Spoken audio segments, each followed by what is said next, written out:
Kim Yates, Alyssa Strickland is here with your Worldview report. And in South Africa today, a court ruled Nelson Mandela's grandson must return Mandela's son's bodies to their original graves. And today, the Bolivian vice president announced an emergency meeting after the country's president's plane was forbidden to land in Portugal or France. The plane diverted to an airport in Vienna, which infuriated some South Americans. Protesters tore down and burned French and European Union flags at the French embassy in La Paz. Bolivian government officials believe it wasn't allowed to land because of rumors fugitive Edward Snowden was on board. And that's your look around the world tonight. Protests in Brazil today, as well as demonstrators voiced their dissent at a big international soccer match.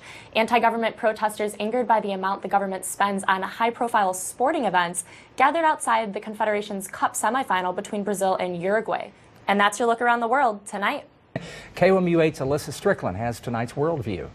Also in Italy, fashion designer icons Domenico Dolce and Stefano Gabbana were fined and given suspended 20-month prison sentences. KOMU8's Alyssa Strickland has tonight's Worldview. Well, Secretary of State John Kerry says the U.S. is looking at different ways to help the Syrian opposition.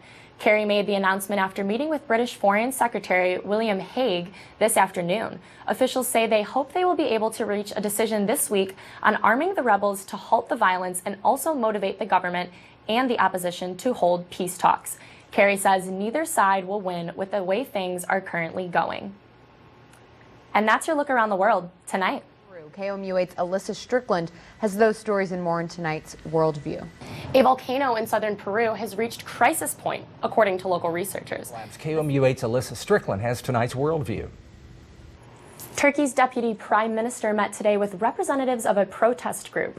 The protesters are demanding the release of detained demonstrators, an end of police use of tear gas, and the removal of police commanders who oversaw the crackdown. The deputy prime minister made no public comment after the meeting, but the mood in Istanbul became more festive. In Ankara, violent protest continued with protesters throwing stones at police and police firing tear gas and water cannons into the crowd.